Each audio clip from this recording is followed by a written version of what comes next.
buenos días a todos, a todas. Soy Matteo Anastasio, investigador de la Europa University Flensburg en Alemania. Bueno, antes de empezar, quiero agradecerle a la doctora Freya Cervantes y al profesor Marco Bossart la organización de este simposio virtual y la invitación a presentar aquí mi contribución. Bueno, en estos pocos minutos intentaré ser sintético. Quiero presentar por líneas los elementos centrales de un capítulo de mi trabajo de investigación. Mi trabajo aborda el fenómeno de la Feria del Libro desde una perspectiva a la vez filológico-literaria y estético-medial. Es decir, que a través de un análisis comparativo de diversos invitados de honor en ferias del libro, pueden ser países, ciudades, regiones o idiomas invitados, quiero ver en qué formas el medio literario puede convertirse en un instrumento para la autopromoción de invitados de honor y para la definición de discursos identitarios en estos contextos, pero también a la vez cómo esta referencia a la literatura puede organizarse en una forma estética visible en el concepto del pabellón y su exposición. El caso de Alemania que voy a presentar ahora, Alemania como invitado de honor en la Feria del Libro de Guadalajara de 2011, representa en mi opinión un caso muy emblemático, pues en la trayectoria de los casos que estoy tratando en mi trabajo, marca como un lugar de cambio desde un empleo de la literatura como elemento simbólico y representativo hacia una inversión que definiré e intentaré explicar como performativa de la literatura. Bueno, Alemania representa un caso muy particular y sui generis con respecto a los demás invitados de honor, porque su presencia en ferias del libro se realiza por la acción protagónica de un meta-actor del campo editorial global, que es la Feria del Libro de Frankfurt, como principal intermediador y red logística del sistema del libro en alemán y sus relaciones internacionales. La Frankfurter Buchmesse coordina la presencia de Alemania por encargo de los ministerios de Asuntos Exteriores y Economía, en colaboración con la embajada alemana local y el Goethe-Institut, ¿no? Esta Alemania, es decir, es primariamente un sujeto y un actor económico de primer nivel al interior del sistema del libro. La Buchmesse, además, es uno entre los interlocutores y patrocinadores más importantes para la propia FIL Guadalajara. Es decir, que la presencia de Alemania en Guadalajara marcó también un momento significativo de celebración y renovación de los vínculos entre estas dos ferias. Bueno, en mi artículo intenté también un poco marcar el papel de la Feria del Libro de Frankfurt al interior de la política cultural de Alemania, y al mismo tiempo mostrar cómo su presencia dentro del espacio del mercado del libro busca asegurar no tanto monopolios como puede ser al interior del mercado de los derechos, sino más bien cuidar una posición y una función como facilitadora de flujos de mercado, como legitimadora de relaciones. A partir de esas premisas, lo que quiero un poco articular aquí es mostrar cómo el sistema literario de Alemania en la FIL Guadalajara fue un poco el resultado de esta particular intersección de campos y actores distintos, y cómo la estrategia expositiva fue funcional a la puesta en escena de este particular sujeto y actor del campo editorial, que es la Feria del Libro de Guadalajara, de Frankfurt, perdón. Bueno, Eh, Alemania vino a presentarse en Guadalajara con una identidad cultural que intentaba de alguna forma desmarcarse de límites geográficos y lingüísticos nacionales, así como de la versión más canónica de su cultura, fundamentada en los grandes clásicos de la literatura en lengua alemana, destacando viceversa, en manera particular, actores del panorama literario nuevos, tangenciales, de alguna forma periférico con respecto al centro canónico. Por la presencia de un público internacional joven y muy variado en Guadalajara, se privilegiaron las producciones literarias más recientes y también los géneros más atractivos, como puede ser el cómic, la ilustración o también la performance poetry. Bajo el lema de planear el futuro con la literatura, Alemania apuntó a sugerir cierta idea, cierta imagen del país como una realidad cultural moderna y heterogénea por la proyección, como dice la carpeta de prensa, de las más diversas miradas hacia Alemania y su literatura. ¿Cómo se consigue esto? Involucrando la perspectiva de narradores en particular, de autores, pero sobre todo de narradores y de voz narradoras de habla alemana, procedentes de diversos países o cuya obra testimoniara de alguna forma un cambio importante al interior del medio cultural alemán. Voy a darle algunos ejemplos que pueden encontrar aquí en la presentación. La estrella indiscutida de la delegación alemana fue Herta Müller, que acababa de ganar el Nobel de Literatura en 2009. Es una novelista de origen rumano. Su obra es una obra, digamos, de autoficción biográfica, en la cual viene a tema justamente este problema del exilio también de la autora al contexto cultural alemán desde la Rumanía de Ceausescu. Otra voz interesante fue la de Ingo Schulze. Bueno, al final no pudo participar, pero sí estaba en el programa. Presentado como la voz del trastorno alemán, se trata de uno de los representantes de una literatura que se desarrolla en la Alemania este tras la reunificación. Además, juntos con Müller, se encontraban un grupo de autores inmigrantes o hijos de inmigrantes que pudieran entonces con sus biografías un poco tematizar, ¿no?, esta pluralidad cultural. Y también estaban autores o autoras de lengua alemana, pero sí que viven en otros países, en otros países de lengua alemana, como Suiza, o en el exterior, como en Colombia, ¿no? Es el caso, por ejemplo, de Raúl Selig. Bueno, la operación alemana consistió entonces en lo que podemos definir una redefinición del campo literario alemán en una dirección marcadamente transcultural, con el efecto entonces de aumentar el potencial no solo atractivo, sino también comercial de la industria editorial alemana, por una acumulación de capital literario, como diría Pascal Casanova, a través de la inclusión de nuevos actores en el campo. Bueno, al lado de la narrativa, el otro gran eje principal de la presencia alemana en Guadalajara fue la poesía, no solo porque Alemania invitó a jóvenes poetas y slammers, ¿no?, performers de Poetry Slam, sino que alrededor de la poesía se construyó el motivo simbólico de la autorrepresentación de Alemania con su pabellón, y se armó también el dispositivo de una exitosa performance que marcó su presencia en la feria.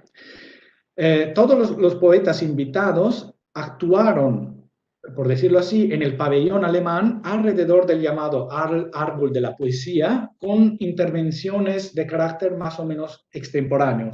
Es decir, que estas acciones o actuaciones no se limitaban en la lectura de un texto, sino en la interacción en el diálogo con el público, y involucraba una actividad creativa plurimedial a través de otras artes, como la música, como soportes visuales o sonoros.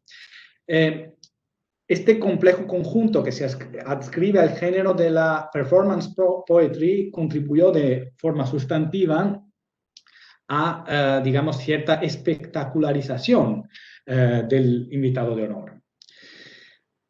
Bueno, a partir entonces de estos dos ejes que he comentado ahora, es decir, la pluralidad, la heterogeneidad y la poesía, el pabellón alemán se presentaba como un conjunto abierto, ¿no?, de distintas áreas expositivas que, de acuerdo con el principio de la heterogeneidad, no se integraban en un sistema, sino que convivían una al lado de la otra, alrededor, sin embargo, de un único motivo simbólico de naturaleza poética, que es el árbol.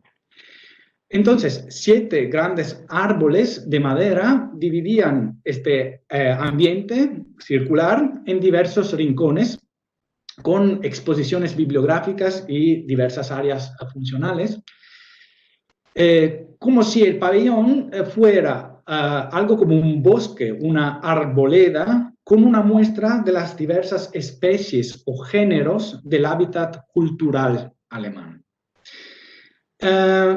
Bueno, los árboles diseñaban, por supuesto, cierto ambiente, como decir, característico del paisaje de Alemania, sobre todo con respecto a, por su diferencia con el paisaje de México y América Central, ¿no?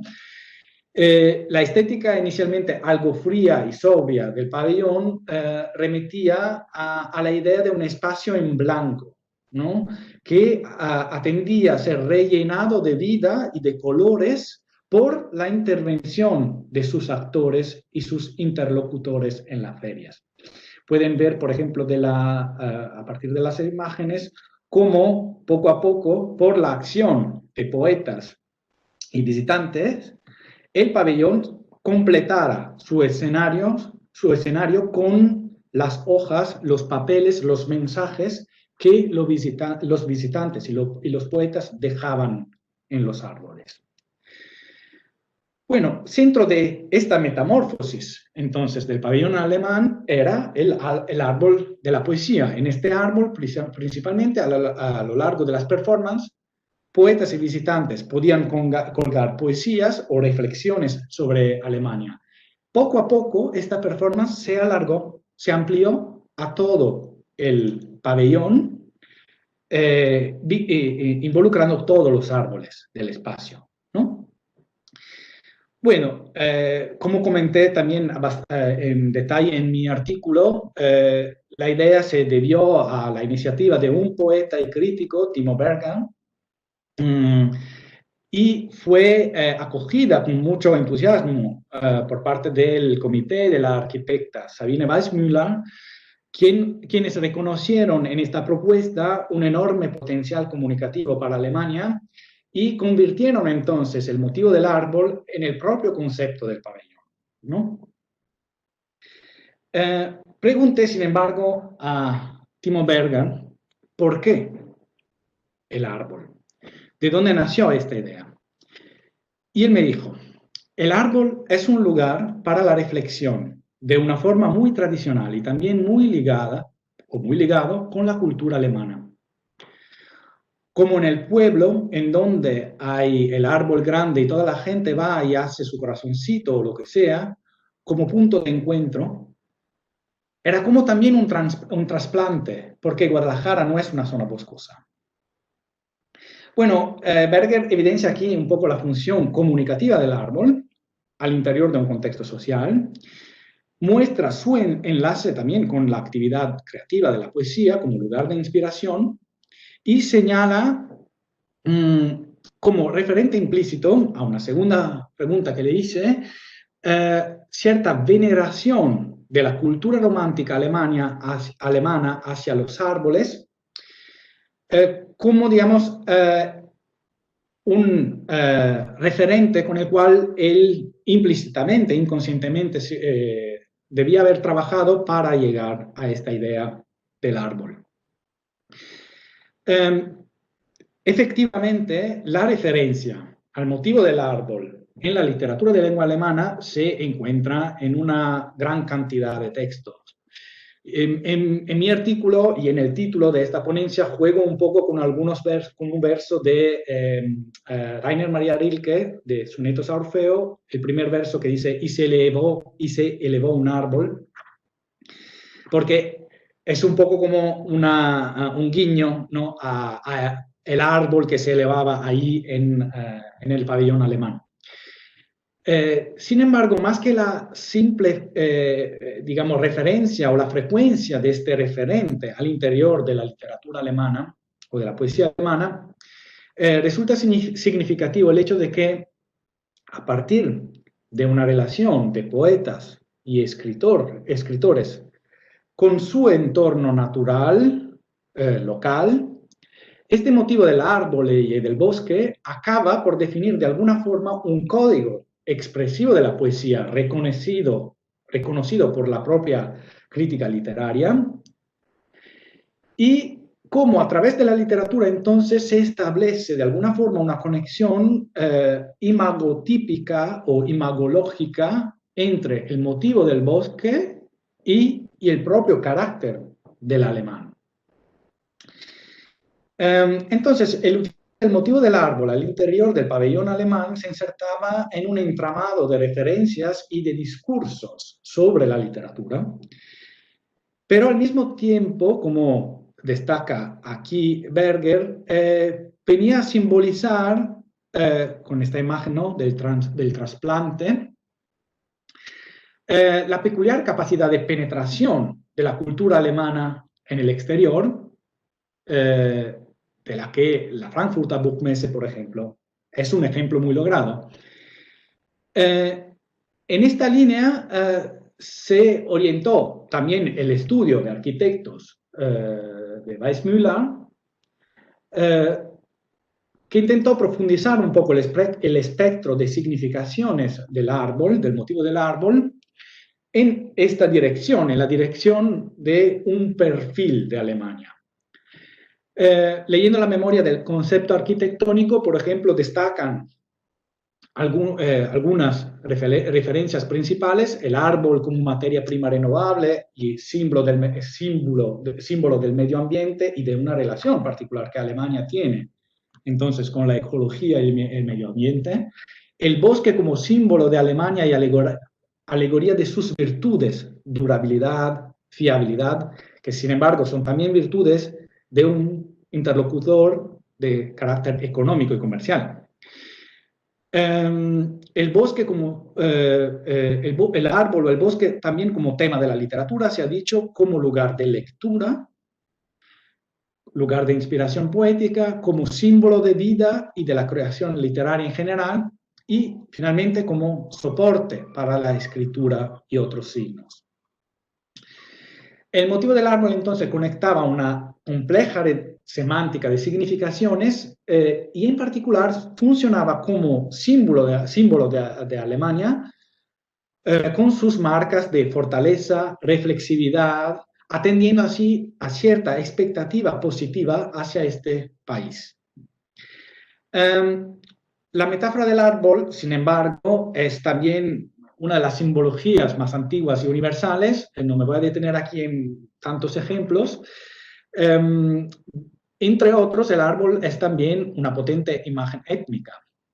Hay un estudio, por ejemplo, del filólogo Maurizio Bettini que muestra cómo el uso de algunas imágenes relacionadas con el campo metafórico del árbol, con el campo metafórico del árbol, como puede ser la imagen de las raíces, tiene una función central al interior de discursos identitarios.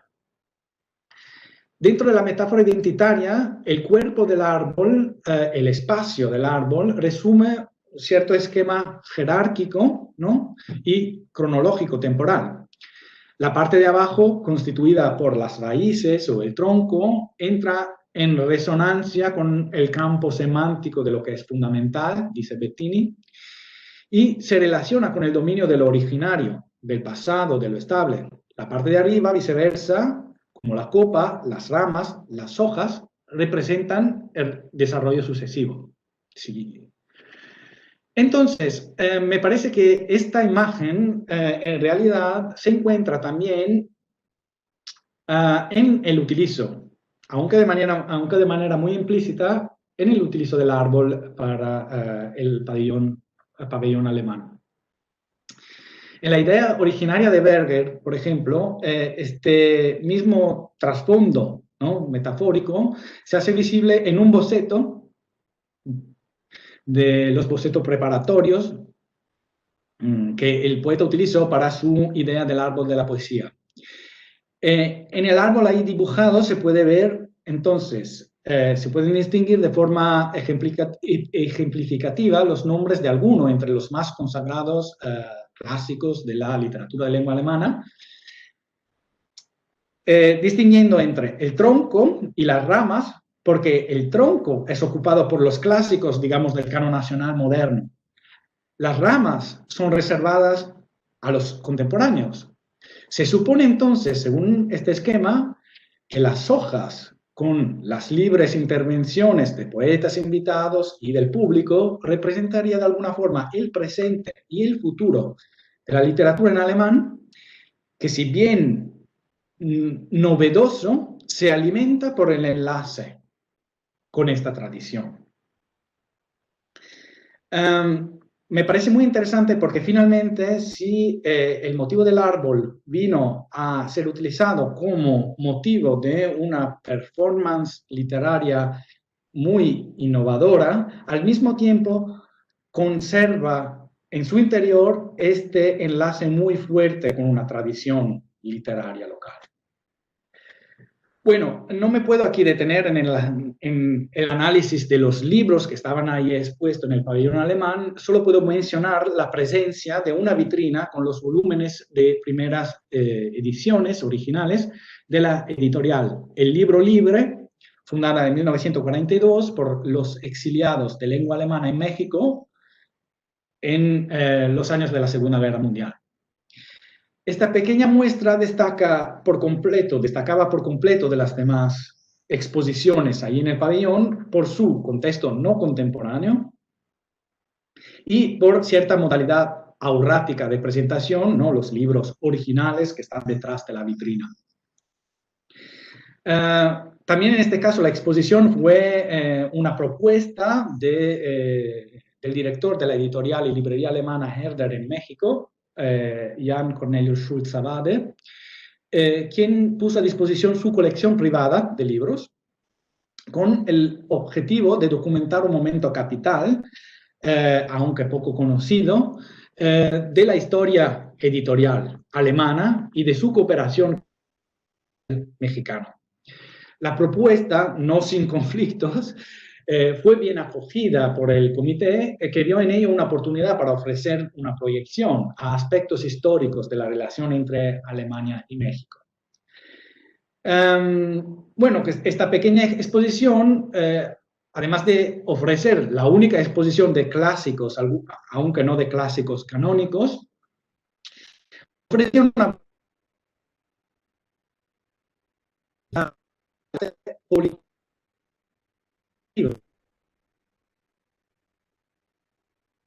alemana en México.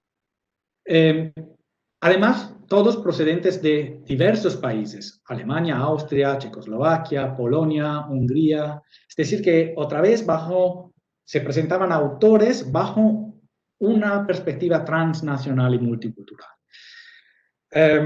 Hay que destacar, además, como los exiliados, y en particular este grupo de intelectuales, resultan portavoces de una perspectiva muy heterodoxa de la cultura alemana, no solo de la época, sino también actual, y representan de alguna forma un contracampo o incluso un elemento fuera de campo, ¿no?, con respecto al sistema editorial oficial. Y no obstante, el comité intentó capitalizar el valor simbólico de la labor editorial de estos exiliados al fin de comunicar una idea positiva del campo cultural alemán en su conjunto y, obviamente, también de la cooperación entre Alemania y México. El tema del exilio permitía así tematizar una vez más la idea de cambio de perspectiva cultural, pero también ofrecer un ejemplo de aquella capacidad de trasplantación que Alemania venía a concretar con su presencia en la FIL. Bueno, volviendo entonces al tema del árbol, al concepto del árbol. Alrededor del árbol de la poesía, en el pabellón, los visitantes fueron invitados a dejar sus propios mensajes, muchos también sobre Alemania. Entonces, la propia identidad alemana fue parte de un juego poético y a la vez hermenéutico, inspirado por el motivo del árbol. Según la intención de Timo Berger, se trataba así de contaminar la autorrepresentación de Alemania a través de aportes ajenos que venían de afuera, del público. Me parece interesante el hecho de que el comité alemán aceptara incorporar entonces este modelo deconstructivo y crítico en su propia autorrepresentación, pues esto resultaba de alguna forma funcional, al revés, a la puesta en escena de un sujeto cultural que busca trasplantarse más allá de límites geográficos y lingüísticos definidos. En las últimas décadas, comunicación, interacción y participación se han vuelto un poco en paradigmas y palabras claves de la actividad expositiva de museos y centros de exhibiciones, con el objetivo de elaborar contenedores más capaces de albergar nuevas categorías y objetos artísticos. Me parece interesante porque Alemania un poco adapta su comunicación a estos nuevos ademanes. Hay un particular modelo interesante que se desarrolla en esta discusión e innovación de estrategias expositivas, y es la idea del museo participativo de Nina Simon. Simon muestra cómo por los cambios en los sistemas de comunicación, como en las redes sociales, por ejemplo, ha cambiado también la relación entre promotores culturales y visitantes de museos, que hoy en día no buscan ser sujetos pasivos, sino ser sujetos activos de la exposición. A través de modalidades participativas, el promotor cultural puede lograr una transformación del sujeto receptor del yo al nosotros. Es decir, que puede favorecer cierto reconocimiento por parte de los visitantes.